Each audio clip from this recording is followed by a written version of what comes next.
Hello everyone. ఇక నేను ఇంట్లోకి వస్తామని చెప్పి ఒక కొత్త స్టవ్ అయితే తెచ్చుకున్నాను అనమాట. 4 బర్నర్స్‌ది. ఇది సుజాత కంపెనీ అనమాట.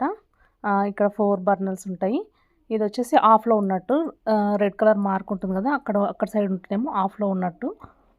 ఇదొచ్చేసి 9 ఇయర్స్ వారంటీ అనమాట. 9 ఇయర్స్ వారంటీ అది. చూడండి సుజాత కంపెనీ. ఈ బర్నర్స్ వచ్చేసి ఈ ముందు సైడ్ ఉన్న 2 బర్నర్స్ పెద్దవి. వెనకాల సైడ్ ఉన్న 2 బర్నర్స్ ఏమో చిన్నవన్నమాట. 2 చిన్న బర్నర్స్, 2 పెద్ద బర్నర్స్ అయితే వస్తాయి.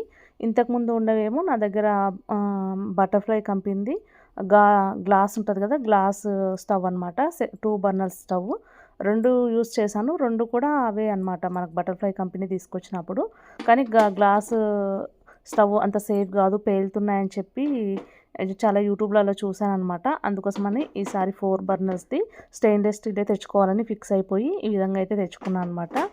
ఇది మనకు కింద హోల్స్ అనేవి ఏమి ఉండవు. నార్మల్‌గా అలా పెట్టేదే అనమాట. చూస్తున్నారు కదా! ఇవేమో ఇప్పుడు ఆఫ్‌లో ఉన్నట్టు. ఒకసారి ఆన్ చేసి అయితే చూపిస్తాను చూడండి. ఇక మనకు రైట్ సైడ్ అయితే తిప్పితే మాత్రము ఆ విధంగా స్టవ్ అయితే వెలుగుతుంది. ఇది రోబో స్టాండ్, రోబోటిక్ ఏదో అంటారనమాట. కింద బ్యాటరీ అయితే పెడతాము. ఆటోమేటిక్‌గా ఆన్ అవుతుందనమాట. మనకు లైటర్‌తో పని ఉండదు. లోపల కొంచెము ఏమంటారు పుల్లల్లాగా కనిపిస్తున్నాయి కదా! అవే అనమాట లైటరు. ఇది ఫస్ట్ స్టవ్ వెలుగుతుంది. సెకండ్‌దేమో సెకండ్, అలాగే థర్డ్‌దేమో అక్కడ బ్యాక్ సైడ్‌దనమాట. ఈ ఫోర్త్ వచ్చేసేమో ఇక్కడ సైడ్ లాస్ట్ అనమాట.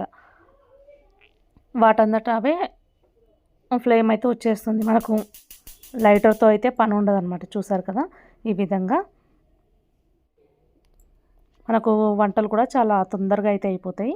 స్టెయిన్‌లెస్ స్టీల్ అనమాట. ఇది 17,000 అయితే పడింది కాస్ట్.